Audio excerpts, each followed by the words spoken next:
You're not grieving a person. You're grieving the future you invented in your head. There's a kind of heartbreak that doesn't come from losing something real.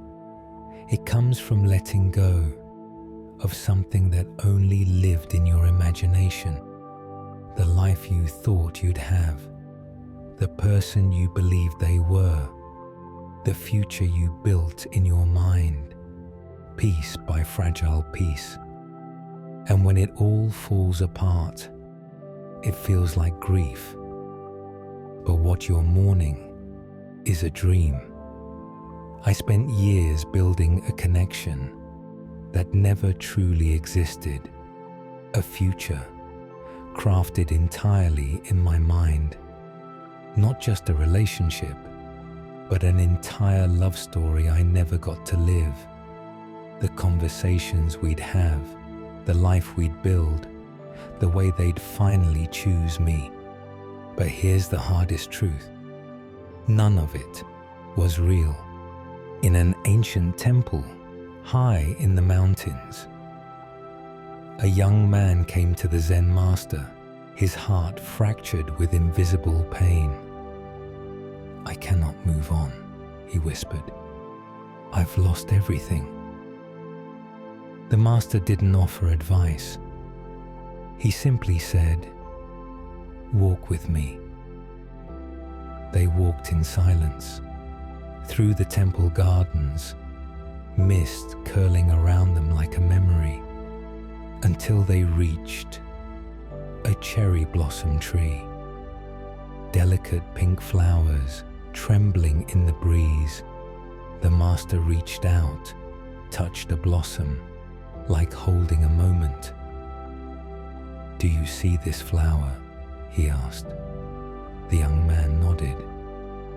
"It's beautiful," the master said. "But one strong wind, and it may fall. We do not mourn it as if it were a tree. We do not cling to it, believing it will last forever.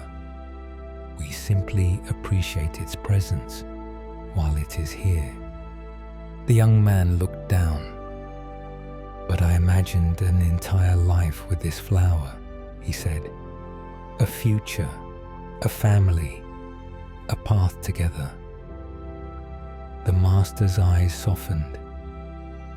"Then you are grieving not the flower, but your attachment to the dream of it blooming forever." And then he said the words, "I'll never forget." The hardest goodbye is never to a person. It's to the version of reality you created in your own mind. The young man sat beneath the tree. The wind came, a blossom fell, and this time he didn't reach for it. Over time, he returned to that tree often, not to grieve, but to remember that not everything unfinished is meant to be completed, that some stories are chapters only we ever read, and that letting go doesn't mean you never cared. It means you finally saw the difference between what was and what you wished it to be. So I'll ask you gently, what phantom are you still chasing? What illusion have you mistaken for love? What goodbye are you still waiting for?